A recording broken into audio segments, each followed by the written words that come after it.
en soi, a long shot.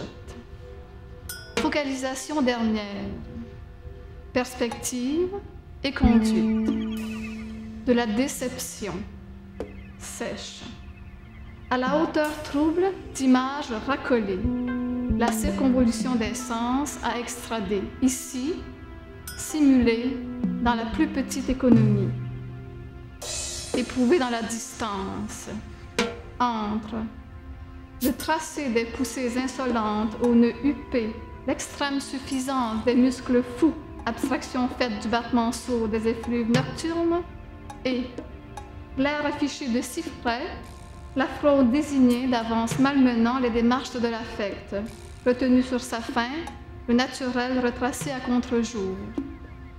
Prendre tel ou tel axe, l'instant au brouillage utopique, malgré tout, s'attendrir. Alors, si j'ai choisi cette installation, c'est parce que je suis attirée par le rouge d'abord. L'idée de pénétrer dans une chambre rouge, de sentir toute la force de ce que le rouge peut représenter pour moi, c'est-à-dire à la fois la passion, la violence, la vie, la mort, me régénérer de cette force. Parce que je crois que c'est en touchant aux extrêmes que se forme et se transforme tout artiste créateur. Et l'acte de création, pour moi, c'est un acte de transformation de l'ego de l'artiste créateur. L'essence, je dirais, l'essence laïque de toute création est là, dans cette transformation de l'ego du créateur. Et je crois que c'est la démarche qu'a suivie Irene Whitome. D'ailleurs, le titre de son installation en témoigne, Individuelle mythologienne. Pour ma part, si j'avais à nommer la pratique d'écriture qui est la mienne, je la nommerais ainsi le théâtre de l'ego. J'aimerais ajouter aussi que, comme Irene Whitome, je suis passionnée par les chiffres, particulièrement par le chiffre 5, qui est le chiffre de la transformation. Alors pour Whitome, le chiffre 5, c'est la rivière, c'est la force vitale, c'est l'être humain qui contient tout, qui est le contenant de toute cette force vitale. D'ailleurs, l'installation qui est la sienne ici place tout contemplateur ou toute contemplatrice dans une position qui l'amène à se sentir comme un champ de force vitale. Parce que le contemplateur ou la contemplatrice est positionné dans une quadrature. Vous avez 4 murs et vous êtes là au beau milieu de cette quadrature. Alors, la quadrature à partir de laquelle a travaillé Whitome est la suivante. Vous avez d'une part l'espace-temps d'une réserve d'images mentales. Vous avez en face le journal de son expérience. Et ce face-à-face, si vous voulez l'interpréter, peut se déplier en 3 parties. Si vous commencez par l'autre extrémité, vous pouvez comptabiliser, parce que je suis convaincue que Whitome a travaillé à partir des chiffres et de la quantité des tableaux qui sont exposés ici est extrêmement importante. Vous n'avez qu'à comptabiliser les tableaux qui sont placés, qui sont disposés face à face. Et vous avez, alors là, en 3 parties, vous passez d'une série de tableaux qui forment le chiffre 9, le chiffre 9 étant le chiffre de l'amour universel. Vous avez au centre des tableaux qui comptabilisent le chiffre 7 étant le chiffre de la spiritualité. Et vous avez ici 5 tableaux, qui est le chiffre du changement, le chiffre 5. L'autre face-à-face, l'autre miroir que vous avez, ce sont 2 séries de 60 tableaux. Vous avez d'une part les 60 portraits des égaux d'Allemands qui ont travaillé à la reconstitution de l'Allemagne d'après-guerre. Et vous avez en face 60 autres tableaux qui sont des collages, desquels d'ailleurs l'auteur s'absente. En fait, vous ne trouvez aucun portrait de l'auteur sur ces collages-là. Et avec raison, parce que je crois qu'elle a travaillé justement le rapport sujet-objet, le rapport capital culturel de l'Allemagne, de Kassel particulièrement en 1972, et le capital humanitaire de l'Allemagne d'après-guerre. Alors, pour ma part, la quadrature, elle est extrêmement importante dans mon travail d'écriture. Toutes les images à partir desquelles je travaille arrivent à un point de coïncidence, le point 5, que je nomme le point jouissif. Et ce point jouissif-là, il est constitué de 4 extrêmes qui sont les suivants et qu'il faut lire de façon analogique. L'euphorie est à la dysphorie, ce que l'espace est au temps. Alors pour moi, il est extrêmement essentiel d'inscrire dans toute ma démarche poétique le rapport que l'ego, que le je écrivain entretient avec son écriture. Alors le premier poème que j'ai lu en témoigne, enfin le long shot, témoigne justement de cette distance que le sujet, l'ego du créateur, prend par rapport à l'affect qu'il décrit dans son écriture. Et le deuxième poème, qui s'intitule Synchronicity, c'est justement le point 5, c'est justement le point de la synchronie des contraires, le point jouissif, la ville où habite mon double immatériel qui a pour nom Mismorphose.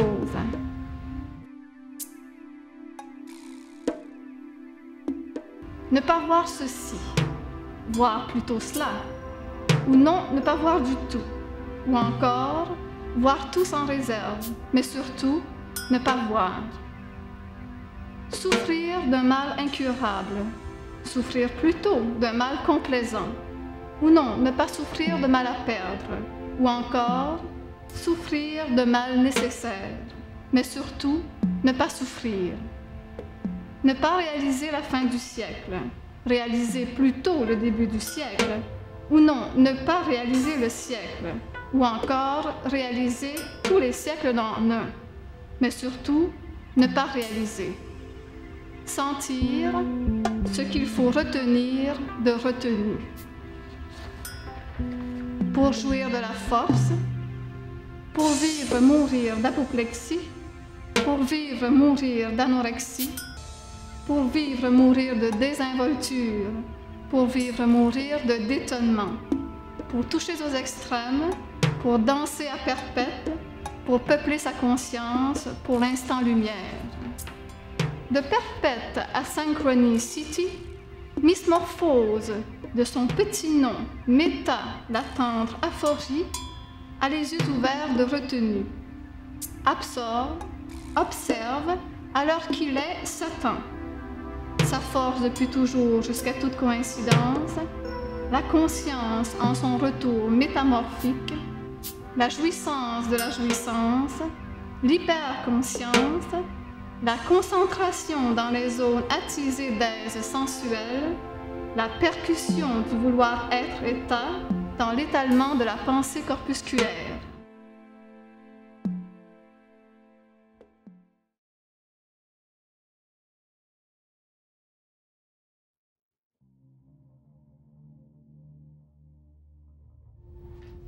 Le maniaque au rasoir. Je lis un lecteur, Robert Racine, le petit Robert de Bouvard et Pécuchet, en montre sur des fonds latex qui rappellent un papier neuf, une carte disposée à recevoir les inscriptions du commentaire. Oui, ces murs sont du blanc pour écrire. Il y a un sentiment de neutre là, qui vise directement le cerveau, qui inquiète aussi. Nous sommes devant la pointe de l'iceberg. Du neutre donc, comme si on avait évacué les meubles pour voir de quoi retourne le matériau brut. On regarde les murs. L'intelligence est sollicitée presque avec violence. On en reparlera et nos phrases, clairement, seront des satellites de la production.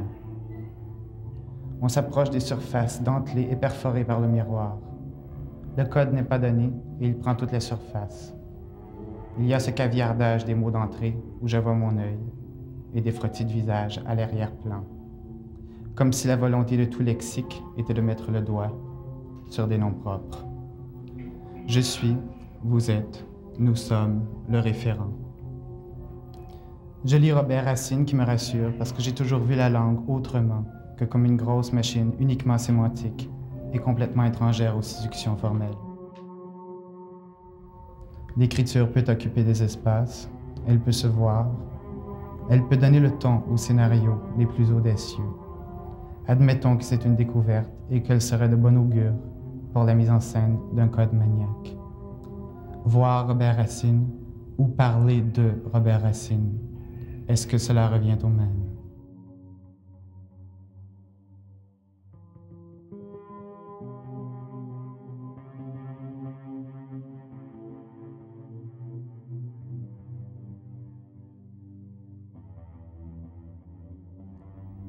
J'ai choisi de parler du travail de Robert Racine, exposé ici à Aurora Borealis, parce que c'est un travail clean et que ça me plaît esthétiquement, et aussi parce que c'est un travail que je considère hautement intellectuel.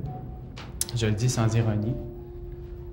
Un de mes amis critiques me disait qu'en littérature, il y avait deux types d'œuvres marquantes.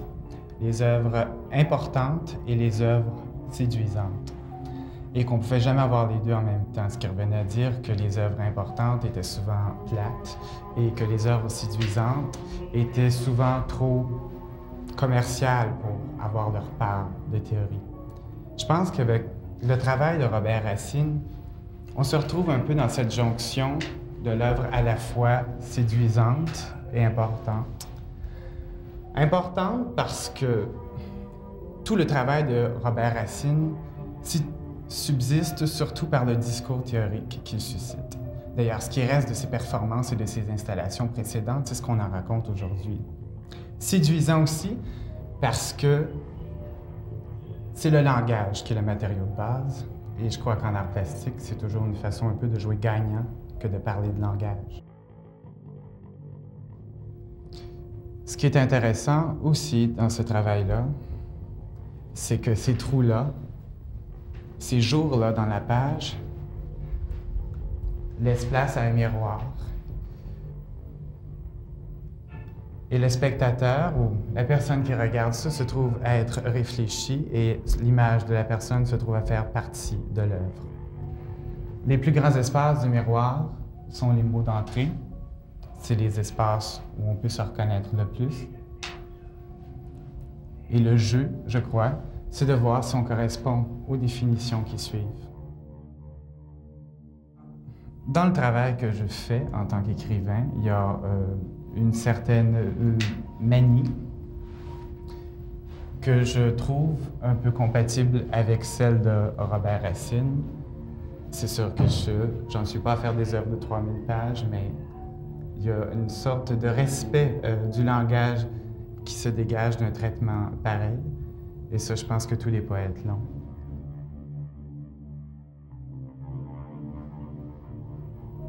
Il y a un côté maniaque, évidemment, qui me plaît chez Robert Racine. C'est sûr que d'avoir travaillé toutes les pages du dictionnaire, comme ça, de les avoir surcodées, parce qu'on est déjà en présence d'un code sans avoir à travailler ça, c'est maniaque, c'est fou. Parce qu'il faut aussi souligner qu'on est en présence ici, comme je disais dans mon texte, de la pointe de l'iceberg. On a 4 pages de dictionnaire, mais je suis certain que l'auteur a fait ça avec toutes les pages de dictionnaire, ce qui fait à peu près 3000 pages de dictionnaire. Le code est très précis aussi. C'est des perforations, du caviardage. Il y a un code aussi. Il y a des soulignés, des pointillés, des notes de musique. Toutes les notes de musique aussi enchâssées dans les mots qui apparaissent ont été relevées. Comme dans le mot « route », il y a « ut ». « Ut » est souligné parce que c'est une note. Dans le mot « voilà », le « la » est souligné parce que c'est une note de musique. Il y a un fond sonore aussi. Faire ça avec 3000 pages, je crois que c'est complètement maniaque. Et c'est aussi un signe de santé pour le sens d'une œuvre, à mon avis.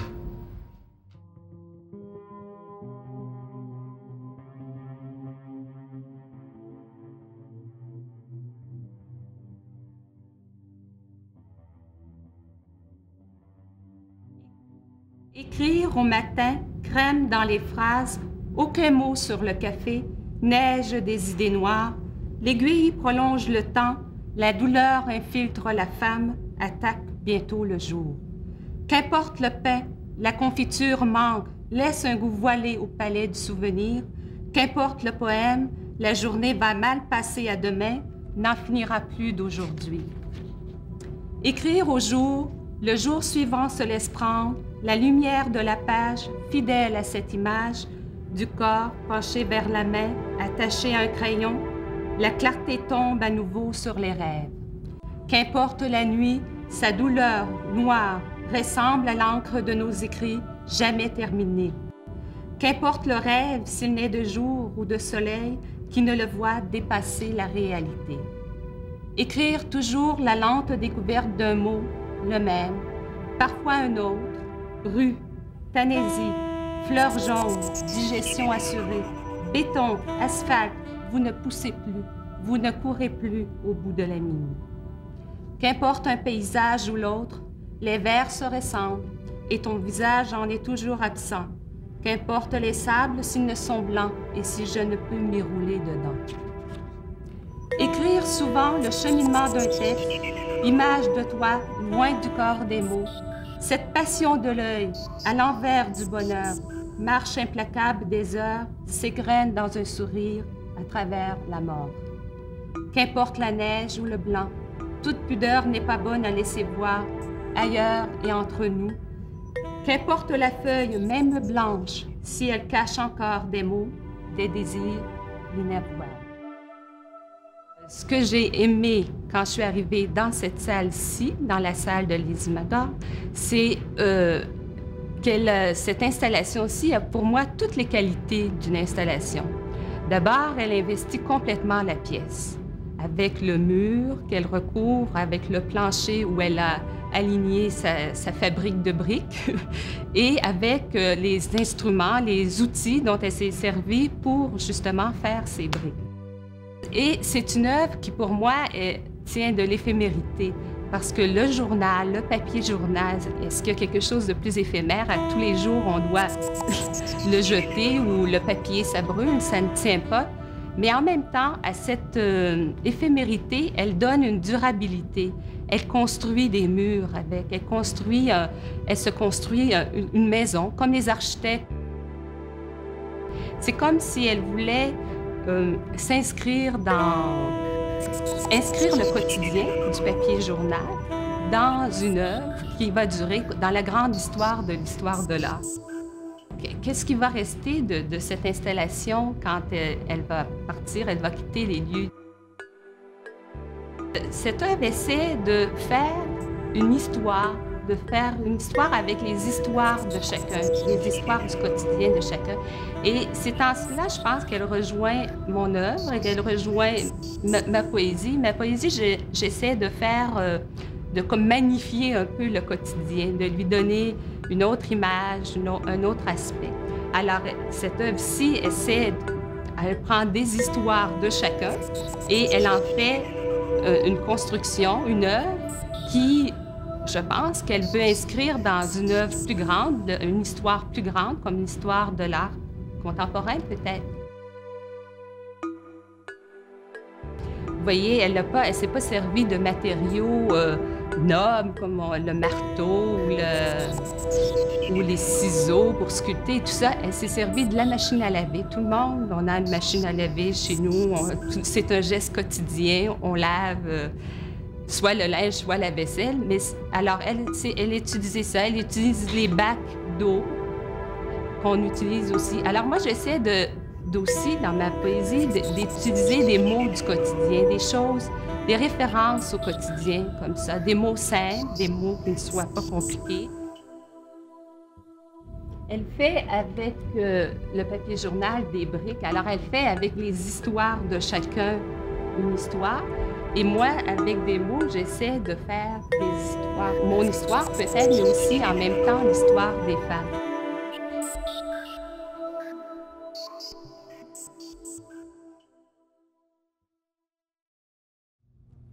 Première chambre, les accessoires de la pensée.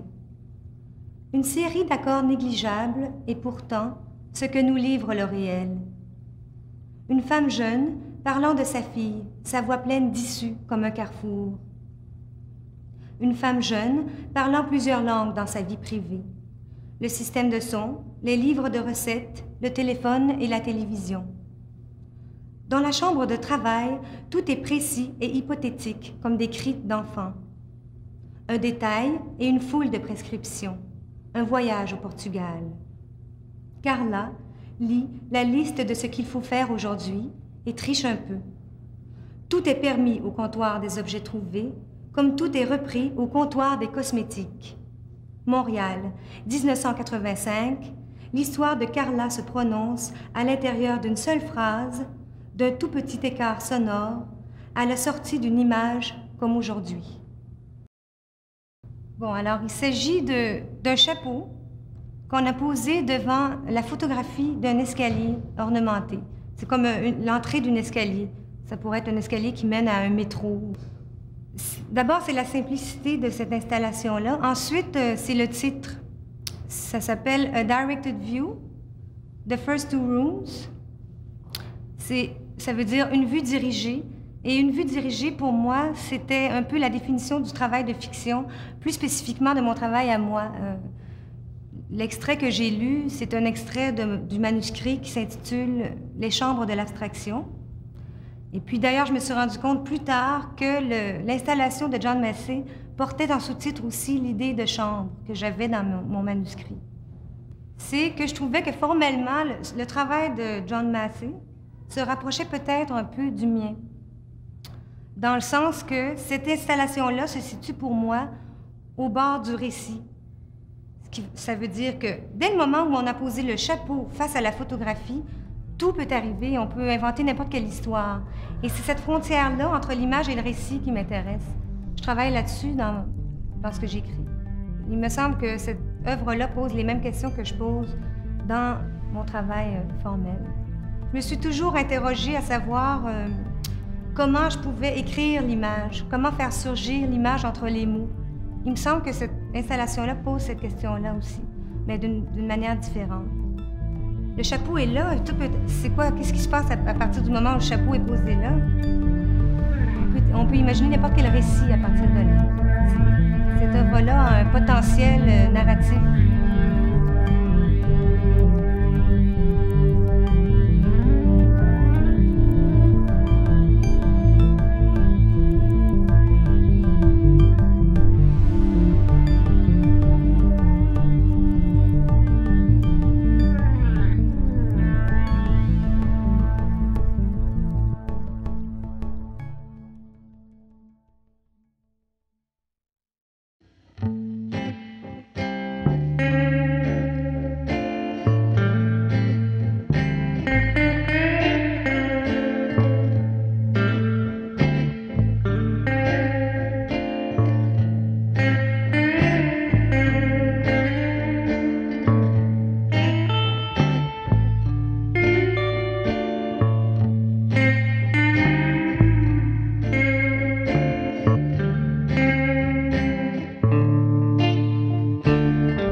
Bon, alors c'est assez curieux parce que d'une façon naturelle, je ne suis pas porté à m'intéresser vraiment directement aux productions d'art contemporain. Mais je suis venu ici un peu par curiosité, en n'étant pas rébarbatif, mais quand même un peu perplexe par rapport à ce que j'étais pour découvrir. Je n'ai pas été emballé d'une façon générale, mais il y a 4 ou 5 œuvres quand même qui m'ont assez piqué, dont celle-ci, que j'ai trouvée particulièrement intéressante.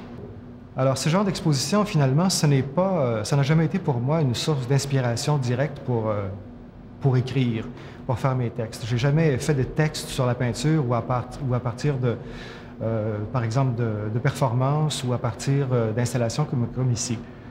Cependant, je suis venu ici d'une façon un peu par hasard. Je savais que l'exposition durait depuis un bon moment. Et je suis venu par hasard, et puis là, je regarde ça, et j'ai découvert des choses là que je ne pensais pas du tout découvrir.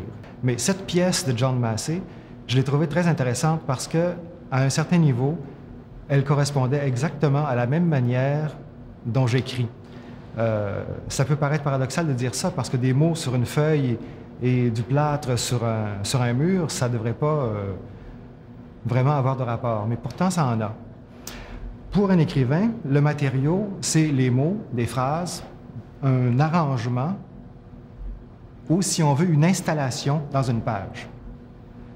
Dans le cas de l'installateur, entre guillemets, dans ce cas-là, il a pris du plâtre qu'il a appliqué sur un mur dans une forme particulière et il a conçu son éclairage à partir d'un réflecteur et d'un miroir.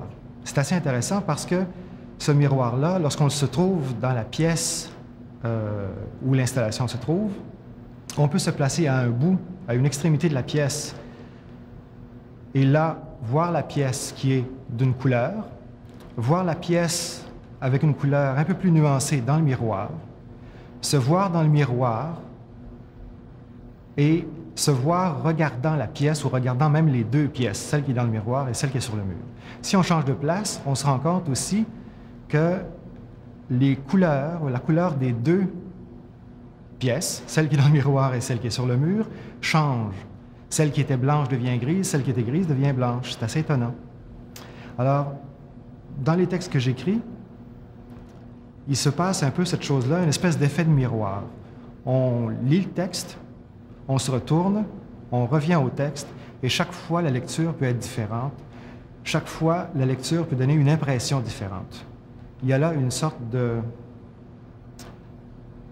contraction du sens, de choc des sens. Je ne parle pas des sens du toucher, du nez, etc., mais du sens intellectuel qui peut varier d'une lecture à l'autre, d'une ligne à l'autre, d'une page à l'autre. Et là, il y a donc, j'ai ressenti la même chose en voyant la pièce de John Massey. Je regardais ce tableau-là et quand je le regardais dans le miroir, quand je le regardais directement, j'avais vraiment une lecture du tableau qui était différente à chaque fois. Là, il y a un point un peu difficile à expliquer, mais j'ai quand même tenté de le faire. Il est assez clair, en regardant la pièce principale de l'installation, qu'il y a là des textures faites avec du plâtre, il y a du relief, il y a du grain, il y a des trous, et tout ça se voit. Dans un texte littéraire, ce n'est pas aussi évident. Dans cette situation-ci, c'est que j'ai découvert un parallèle très net entre les textes et la pièce en question. Pour en dire davantage, il faudrait que je revienne un petit peu en arrière et que je me pose la question suivante. Pourquoi est-ce que ça s'appelle des installations?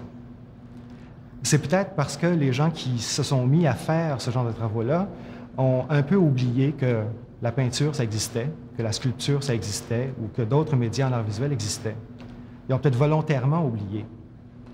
Si ce n'était que pour cette raison-là, ça valait plus ou moins la peine d'inventer le mot « installation » pour décrire ce qu'ils faisaient, malgré qu'on trouve rarement quelque part une définition du mot « installation ». En littérature, il se passe plus ou moins la même chose. Je ne dis pas que tout le monde fait ce genre de réflexion-là, mais il y en a un certain nombre de personnes qui font ce genre de réflexion-là et qui se disent que, par exemple, le roman ou la poésie, ça peut changer de forme. On n'est pas obligé de toujours refaire des romans et de refaire de la poésie. On peut trouver une sorte de forme qui est un mélange de tout ça. Et à l'intérieur de ce mélange-là, on peut encore même compliquer les choses et dire non, le récit qui commence par sujet, verbe, complément ou qui commence par introduction, déroulement, conclusion, si on veut, tout ça peut être chambardé et on peut créer des pièces qui sont intéressantes et qui sont assez bizarres, qui peuvent être très ambiguës, qui peuvent être très curieuses et devant lesquelles on pourrait dire « non, non, mais je comprends rien, ça ne m'intéresse pas vraiment, c'est illisible et tout ça ». Mais si on les aborde avec un regard ou avec une lecture qui n'est pas fermée, on se retrouve exactement dans la même situation que devant une pièce comme ça, qui peut sembler au premier venu un peu bizarre, un peu curieuse, et on se demande pourquoi est-ce que le créateur n'a pas éclairé directement sa pièce plutôt que de passer par un miroir. On se dit, qu'est-ce que c'est que cette histoire-là? Alors, il y a vraiment un travail littéraire qui se fait et un travail en art visuel qui se fait qui ont le même cheminement. Ce n'est pas la même chose, c'est un cheminement parallèle, et c'est ce que j'ai trouvé le plus intéressant, et je ne pensais pas que ça pouvait se trouver, ce parallèle-là, entre la littérature et le travail en art visuel.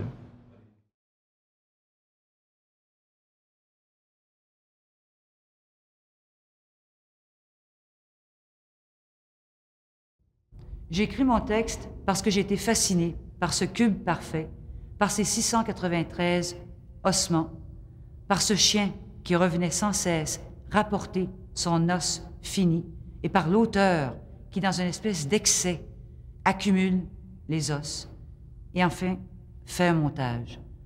Quand je suis sortie d'ici, j'étais poursuivie par cette œuvre-là, par la perfection de ce cube-là, et j'ai voulu écrire ce que c'était que ce cube, ce que c'était que cette célébration entre un chien, son maître, entre un peintre et peut-être un poète.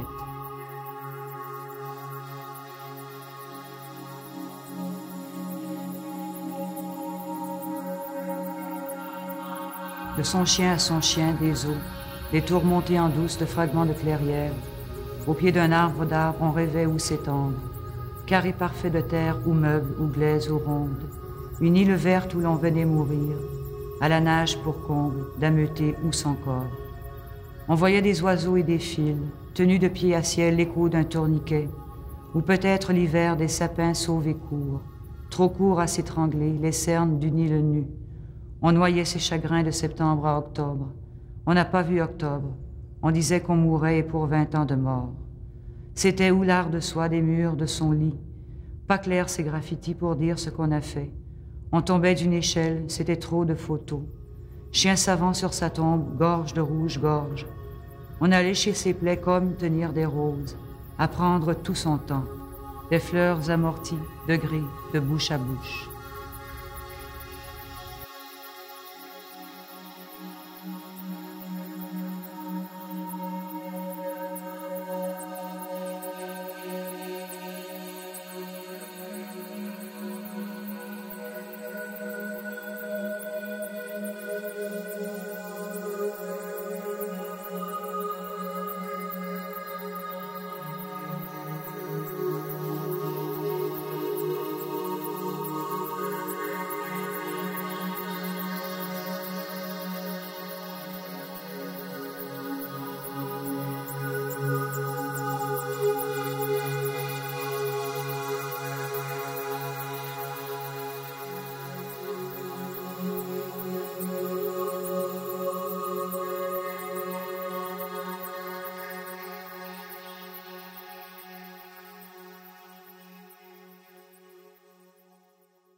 Des aigles traversent l'horizon blanchi. Leurs coups de bec fendent les crânes chauves, déchirent les joues des enfants. Une nuée d'anges croise une fenêtre au regard troublé. Tu t'étonnes que le cadran n'ait pas encore sonné. Au petit déjeuner, la raison a droit de se tromper. En as-tu assez d'être ici? Les haut-parleurs hurlent. Le vin fortifie ceux qui se fatiguent à aider leur prochain. Tous t'appellent, non pas le croyant, mais celui qui regarde, car tu regardes le dedans et ne vois que le dehors. Sors de l'ombre et trouve ta place dans la clairière du monde. Voici le monde baroque de Pierre Dorion. Je vois ici des toiles de personnages divers, de monde biblique, du monde ordinaire, mais toujours avec une vision sacrée, religieuse. À multiples visages, multiples points de vue. Côté sacré versus côté réalité. La toile du fond, par exemple, réalité bien ordinaire, mais toujours vue d'une façon sacrée, avec la référence à la mort. Dans le fond, ici, nous avons des sœurs avec des bouquets de fleurs. Nous avons une image du Christ en arrière. Mais c'est intéressant que c'est une vision moderne du passé. C'est du présent revu avec des yeux du passé. Ce que Pierre Dorion fait, c'est de mélanger le quotidien ordinaire avec ce qui n'est pas ordinaire. Il y a l'image de la folle ici, qui, avec une luce, donc c'est quoi? C'est avec un livre aussi, je crois. C'est quoi? C'est l'image de l'artiste? Peut-être. Certainement l'image de la vision, puisqu'il y a un rayon de soleil qui le touche au fond. Il y a aussi en haut, qui fait contraste à ça, une image presque botticellienne de la pureté, totalement différente, avec des anges, avec des cupidons. Donc quelque chose, en plus, quelque chose de très paisible comparé à la folle qui est vraiment très violente. Il y a aussi ici des images dans le fond apocalyptiques, cette lumière qui vient de tout partout et de nulle part. Il y a aussi ici l'image de la mort qui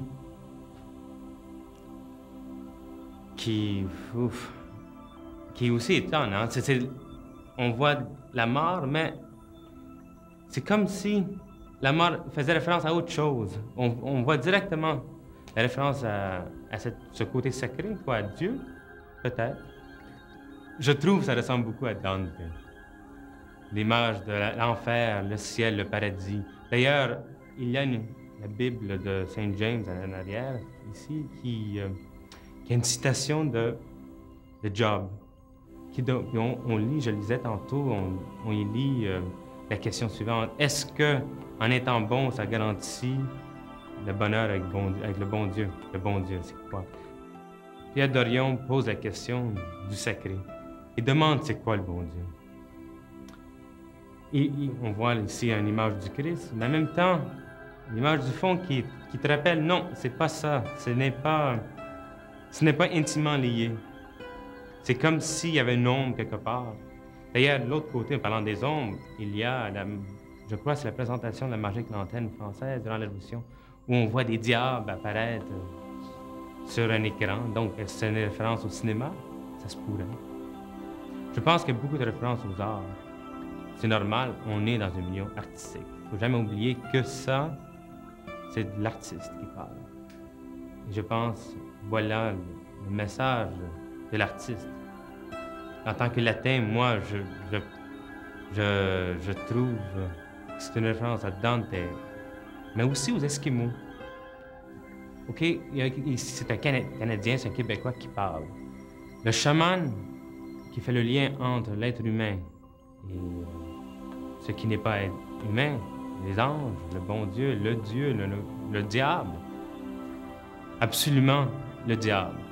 Comme il y a correspondance entre l'humain et le non-humain, il y a aussi des références entre le bon et le mal. Il y a beaucoup de références tacites au mal. Jamais est-ce qu'on peut dire « Ah, il y a un mal ici, est-ce qu'il y a un péché? » On ne peut pas le dire si l'artiste, la folle, elle est méchante. La question se pose quand même, mais jamais est-ce qu'il te dit « Voilà, ça c'est une image du péché. » Donc, péché, est-ce qu'il y a une possibilité de salut? Je ne pense pas que le salut entre en jeu. Je crois que l'artiste lui-même pose la question. Il n'y a pas de réponse. Le salut vient du geste. Je crois que c'est ça qui compte, c'est le geste. C'est ça le salut. Si on travaille, on y arrive. L'artiste, tant qu'il achève son œuvre, il va être sauvé. Sauvé dans le sens où c'est toujours ambigu. Hein? On ne parle pas de... J'essaie pas de parler de... Je ne veux surtout pas parler de salut chrétien ou non chrétien. Je veux parler surtout d'un salut sacré, sans institution. Et l'artiste ici parle de ça. Même l'institution du temps, la continue.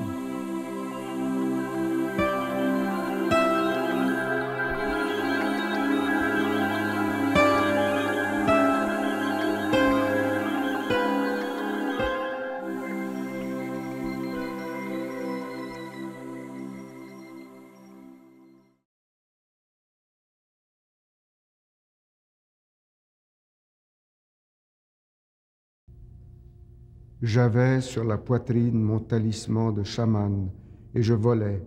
Talisman de cuivre ou d'étain, je ne sais, mais je volais au-dessus du village d'Odanak, à l'horizontale, précédé par le hurlement de 3 siècles d'histoire. Regard de squelettes, tombeaux ouverts. Je ne savais pas reconnaître les ossements indiens des ossements français. La mort n'est pas raciste. Je voyais se réaliser le communisme intégral de la tombe après la destruction du communisme primitif des tribus.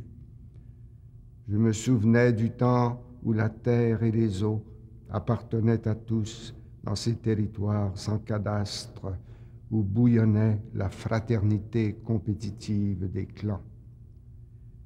Est-ce qu'en moi s'agitaient des idées? Non, je n'avais pas d'idées. Le coma me mêlait à l'humus. Je devenais feuille qui fuit, feuille qui tombe à l'automne. Je me disais, la vie n'est qu'un mauvais moment à passer. Au-dessus de moi s'agitaient les insectes et leur royaume.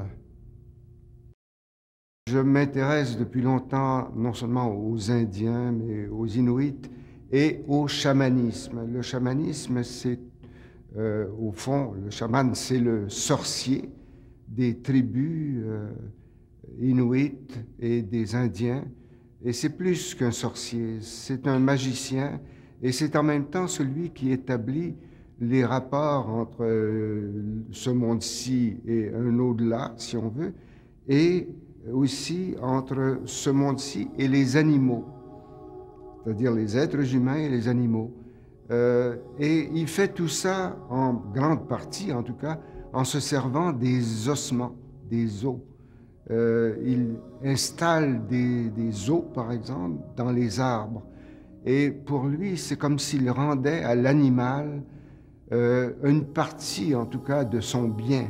Et il espère que cette offrande va pouvoir permettre à l'animal de se reproduire et de donner de nouveau de la nourriture à son peuple, à sa tribu. En tout cas, pour moi, cette espèce de mobile faite avec des ossements, cet ossuaire, en somme, c'était comme un objet rituel. Et c'est ça qui m'a frappé. Je dois dire que les arbres, à ce moment-là, étaient tout verts. Et donc, le contraste entre cette verdure et cette vie et cette mort des ossements, là, ça aussi, ça créait une espèce d'émotion, de contrepoint, si on veut. Mais je trouve que les œuvres peuvent faire bon ménage avec la poésie, dans la mesure où des œuvres plastiques peuvent faire bon ménage, parce que c'est un tout autre vocabulaire, et les œuvres plastiques s'expriment évidemment dans l'espace, alors que la poésie s'exprime dans le temps. C'est une différence essentielle. Mais je dois dire qu'il y a plusieurs salles qui ont retenu mon attention à cause soit de leur impact, soit de leur unité, soit de leur complexité, ou du mystère que parfois on pouvait y déceler. Alors, oui, il faut dire que pour moi, les œuvres plastiques parlent un langage que je comprends en général assez bien, parce que depuis longtemps, ça m'intéresse.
l'étanchéité de la dérive. Côte à côte encore pour voir jusqu'où. L'interrogatoire. Tu t'intéresses de plus en plus aux longues traversées. Au bout du compte, fatalement, nous en arriverons à jouer avec les mots, sur eux. La mort au bout du compte. L'interrogatoire. Les questions-réponses dans les lignes de la main. Bougera ou ne bougera pas.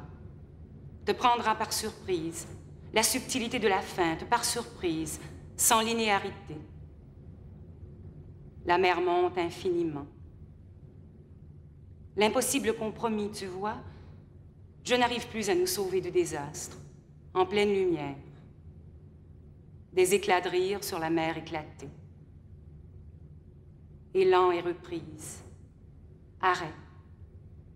La résistance des corps, si instinctive, se protège du regard insistant. Jouera ou ne jouera pas. Imagine-moi opaque, sous un burnou blanc. Imagine-moi pierreuse, les yeux masqués. Que l'indice de la voix en langue étrangère est déjà la relance du désir au cœur du labyrinthe. L'état sauvage à peu de choses près. Imagine le mouvement de la main au milieu des eaux sans compromission. De gré ou de force, ni la terre, ni le sang. Je finirai bien par t'apprendre à nager. Alors, si je suis ici pour parler de l'œuvre de Betty Goodwin, c'est parce que cette œuvre me bouleverse et que j'aime être bouleversée par les œuvres, les choses et les gens. J'ai visité l'ensemble de l'exposition. Il y a ici une trentaine d'installations. J'aurais pu en choisir d'autres. Celle d'Irène Wetton ou de Jocelyne Alouchery. Mais Betty Goodwin, pour moi, c'est quelque chose de particulier. C'est une œuvre qui me bouleverse, me séduit, me fascine depuis toujours. C'est une œuvre que je suis à la trace depuis des années. Elle a fait des vestes, des nids. Elle a fait des bâches, des notes, des couloirs, des nageurs. Et puis tout à coup, j'entre ici, je vois ces trois grands murs, puis j'ai le goût de m'y installer, de rester là, de regarder ça. Et la première chose qui me frappe en entrant ici, c'est de voir que Betty Goodwin a travaillé directement sur les murs. Et que donc, tout à coup, l'œuvre apparaît comme fragile. Tout à coup, il y a quelque chose d'éphémère dans ça. J'aurais pu rentrer comme on rentre dans les grottes de Lascaux et voir, oui, des œuvres sur les murs, mais savoir que je peux y retourner des années après et revoir l'œuvre. Ici, c'est une œuvre éphémère dans un lieu temporaire. Ce qui fait qu'il faut que maintenant je m'y insère dans cette œuvre-là, parce qu'après, il sera trop tard. C'est important d'être tout de suite en contact avec cette œuvre-là, de se nourrir de cette œuvre-là et de la conserver dans des images et des mots. Ce qui m'intéresse aussi dans cette œuvre-là, ce qui pourrait être angoissant aussi, c'est que par moments, je la regarde, puis j'ai l'impression que, en fait, c'est un lieu vide. Comme s'il n'y en avait pas de dessin sur les murs, comme s'il n'y avait rien. Que c'était le lieu dépouillé, nu, qui existait, c'est tout. Comme si tout avait disparu, sauf le lieu. Puis à d'autres moments donnés, c'est le lieu qui disparaît. Comme si l'œuvre l'emplissait complètement, comme si les dessins devenaient gigantesques et à la limite me bousculaient, moi, au centre de l'œuvre. Il y a comme un mouvement d'apparition et de disparition. Il y a comme un mouvement dialectique entre l'œuvre et le lieu. Et j'ai l'impression que l'œuvre transforme le lieu et que le lieu est transformé par l'œuvre. J'ai l'impression que moi, je suis transformée et par le lieu et par l'œuvre. Angoissée, stimulée, et par le lieu et par l'œuvre. Ce qui apparaît, qui disparaît aussi dans cette œuvre-là, c'est le personnage. J'ai l'impression qu'avec Betty Goodwin, on est comme dans le processus de la création. Dans le premier dessin, ce que moi j'appellerais le premier mur, j'ai l'impression qu'on a des corps qui sont à peine esquissés. Un peu de bleu, des lignes noires, des traits des traits pas finis, des têtes qui sont là, mais qui sont pas là tout à fait, qui sont comme barbouillées. Le début de l'œuvre. Puis tout à coup, je regarde le deuxième mur, et là, il y a tout à coup un corps qui apparaît, un corps violent, un corps qui fonce, un corps qui est en mouvement, un corps qui est coloré, dessiné dans une perspective qui, elle, n'est pas tout à fait complètement dessinée. Puis tout à coup, en bas à gauche, un tout petit croquis qui rappellerait le début, qui nous ramène au dessin, au premier dessin, à l'expérience de la création, au tout début, comme si Betty Goodwin reculait, revenait, reprenait les travaux du début. Puis après, on se retourne et puis on a le troisième mur. Le troisième mur qui, lui, est dans la lumière et dans la couleur. Il y a des noirs, des roses, des rouges, des jaunes. Il y a comme une violence de couleurs, un éclatement de couleurs, de formes, de mouvements, comme une division, un déchirement aussi entre deux aspects de l'œuvre. Puis il y a aussi ces jambes gigantesques qui entrent ou qui sortent du mur. C'est plus seulement le mur cette fois-là, c'est aussi l'espace. Elle habite le lieu complètement. Puis on pourrait refaire le chemin à l'envers, c'est-à-dire qu'on pourrait partir de tout ce qui est là, du foisonnement de l'œuvre, puis on revient à l'envers, puis tout disparaît, la couleur lentement, le mouvement, puis tantôt les personnages, celui-là pourrait rentrer dans le mur et puis en ressortir un peu défait, un peu démantelé, dépouillé de sa couleur et presque dépouillé de sa forme, et on ressortirait, tout aurait disparu. Et puis il y a moi, au centre de l'œuvre. Et là, j'ai l'impression qu'il y a quelque chose qui se produit. C'est-à-dire que c'est une installation. Betty Goodwin a fait une installation. Mais au moment où je me promène dans l'œuvre, au moment où moi je tourne dans cette œuvre-là, c'est comme si c'était plus seulement une installation. J'ai l'impression que je fais une performance au centre de quelque chose qui est tout à coup, tout à fait théâtralisé. Or, de l'installation, on passe à la performance, et autour de corps gigantesques, moi, je suis là, un petit corps au centre de tout ça, comme au centre des eaux. Je pourrais être dans une piscine, comme je pourrais être dans la mer, ou au milieu du feu, à cause du titre même de l'œuvre, Moving Towards Fire. Et là, je suis là, je me sens effrayée par tout ce qui se passe autour de moi. Je vois bouger, je vois circuler, je vois plonger, je vois couler. Et c'est comme si c'était moi qui coulais. C'est comme si c'était moi qui, tout à coup, me mettais à diminuer, à rapetisser au centre de l'œuvre, à couler avec l'œuvre. Oui, j'ai choisi une œuvre qui me séduisait. Et c'est pour ça que j'ai choisi un texte sur la séduction. Parce que pour moi, la séduction, ça passe par les corps, par les sens. Et il y a des corps suspendus autour de moi qui parlent à un corps en suspens. Et il y a comme ce mouvement de suspension entre des corps qui sont là, peut-être figés temporairement, et mon corps qui bouge dans cet espace-là. Et il y a comme cet échange, de par la séduction qui se produit, cet échange de mouvements entre des corps, des sens. Un mouvement de séduction.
Il y aura toujours un couloir, un masque, une silhouette pour nous posséder et ne pas nous comprendre. Nous tentons d'atteindre le jour. Nous tentons d'oublier notre pesanteur trop longue qui tombe et retombe. Nous ne trouvons aucune excuse à cela. Il y aura toujours un mythe qui se donne à déchiffrer sur les lignes de l'amphore. Magie de l'air, pouvoir du rien, selon un plan incertain, plus tard, à nouveau. Les événements, plus tard, c'est vrai, semblent incontournables. On y pense moins. La muraille du papier absorbe l'inconnu. Il n'y a jamais eu l'inconnu.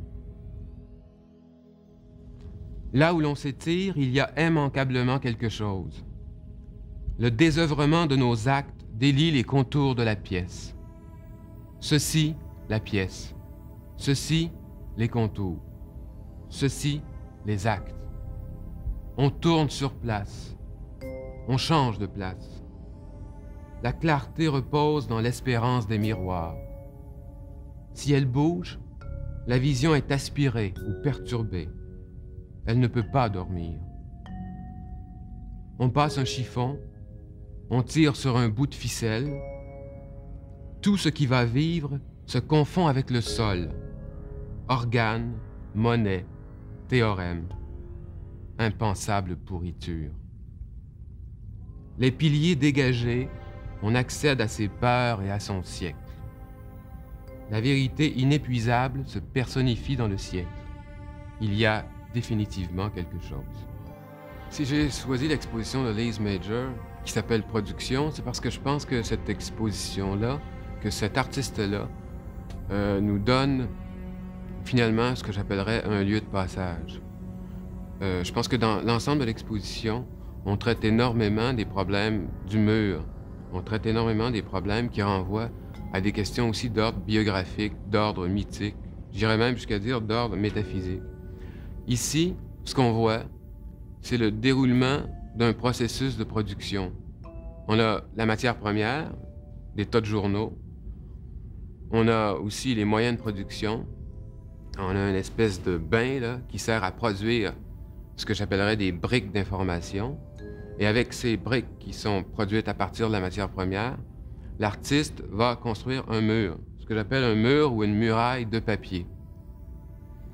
Et je pense que cette muraille de papier-là, moi, m'a beaucoup frappé. Dans la mesure où, effectivement, l'information, qui est une façon de mieux comprendre et de mieux voir le monde, peut être aussi une façon d'empêcher de voir et de mieux comprendre le monde.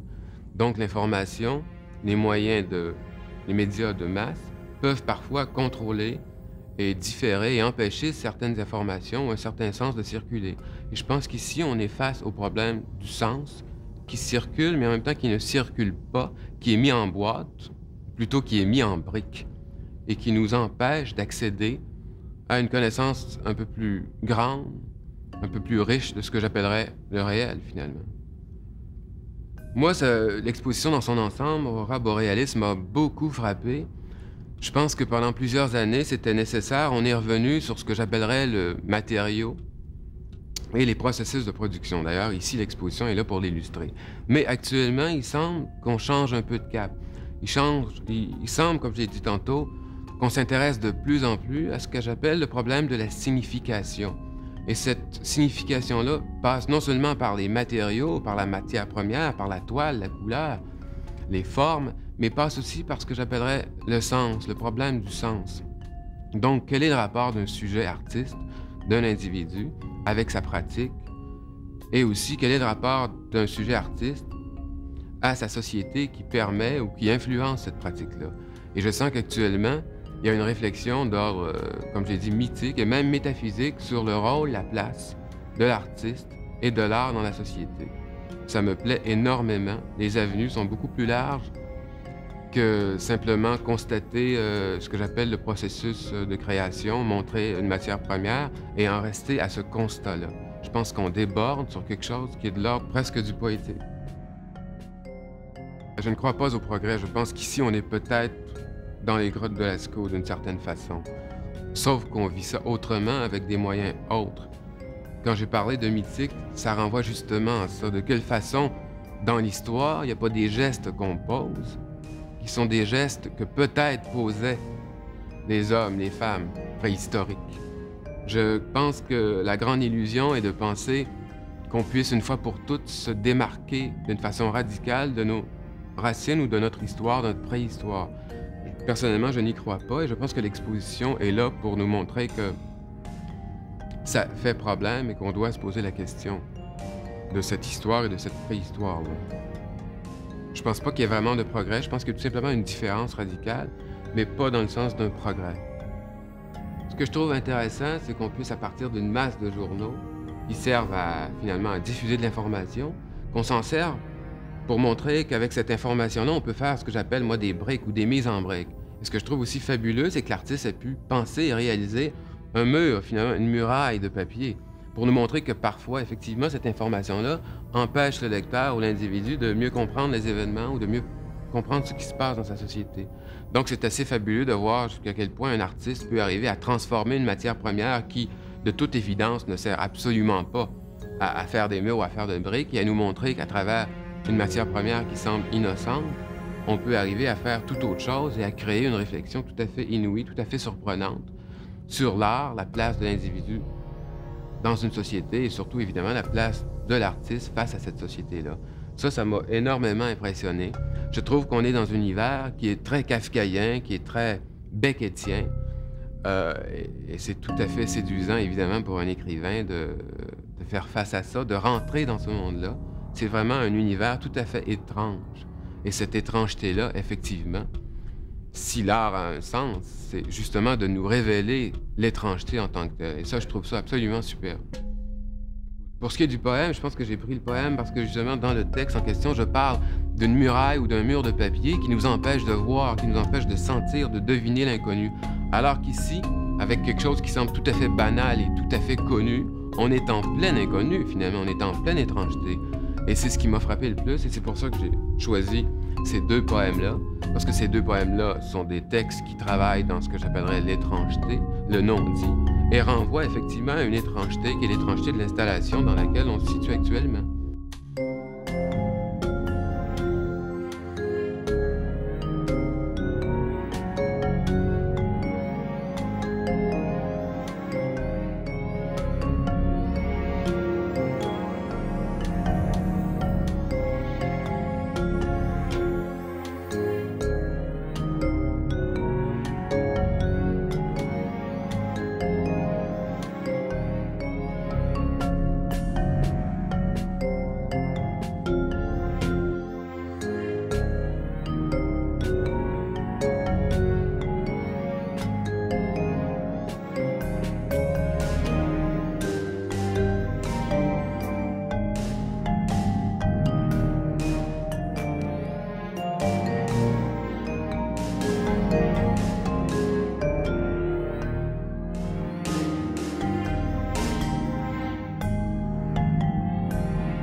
On n'est jamais par hasard au centre des choses dans la chambre de Prométhée.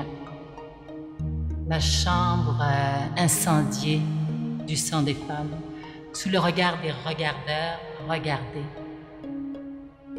Une maison noire, des signes qui émergent. Une cellule qui se met à bouger. Tout d'un coup, j'ai peur. J'ai peur parce que c'est la mémoire des femmes qui se met en route.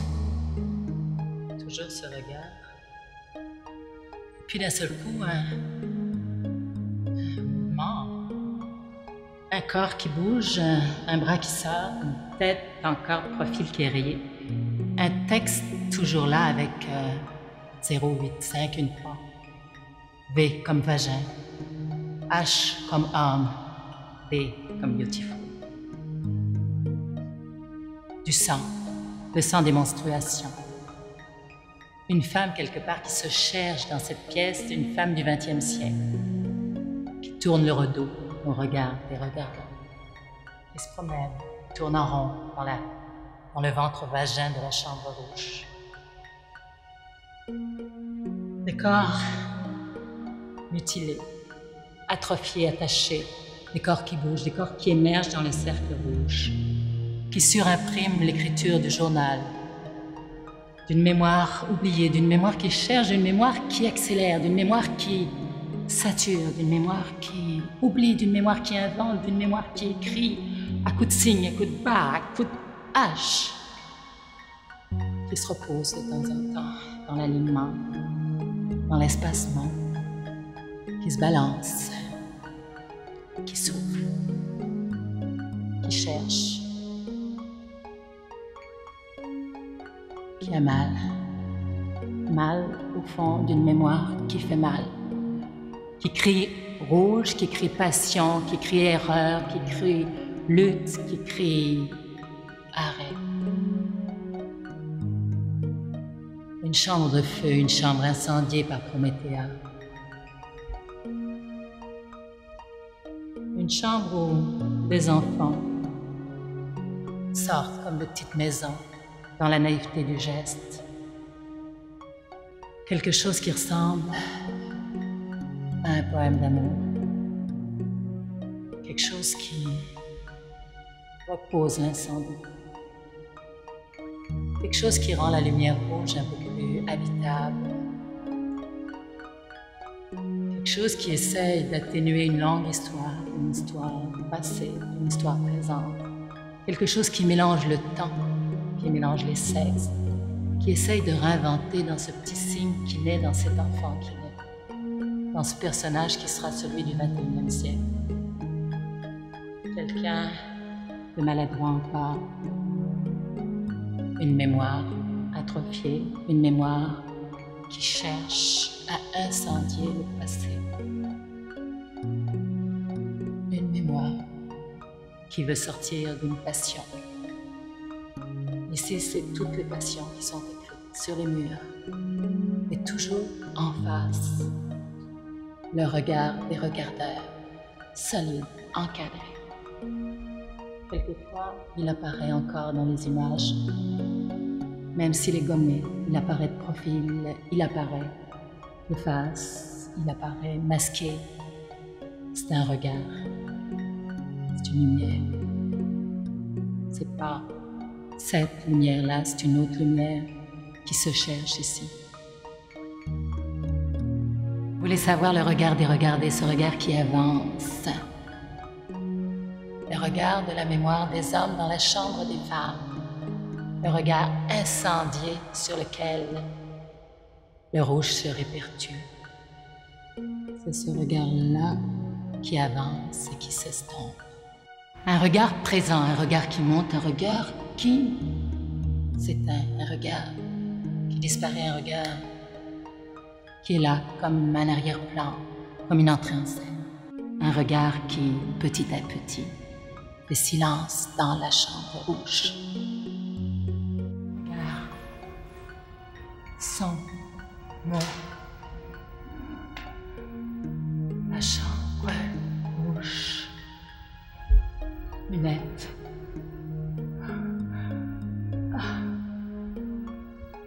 Un mouvement, un regard. J'ai envie de courir, j'ai envie de bouger.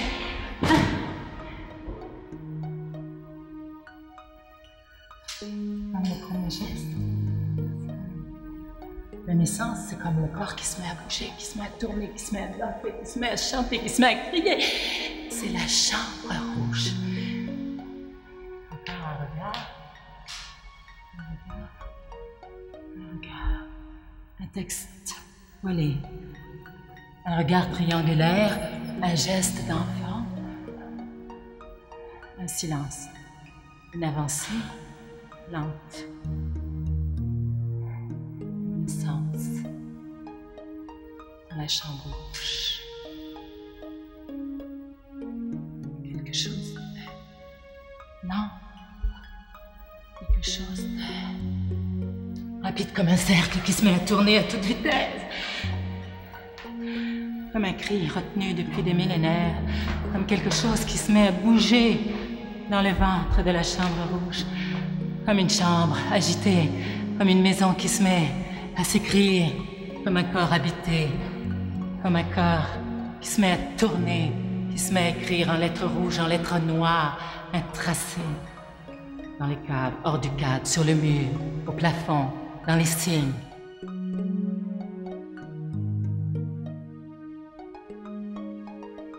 Dans le silence.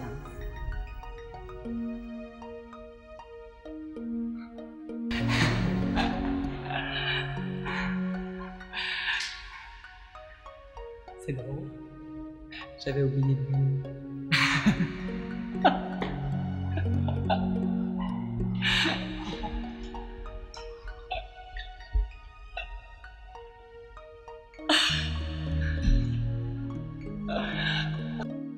Le rouge, c'est la passion. Le rouge, c'est la mort. C'est le début de la vie. C'est la transition. C'est un mort qui regarde.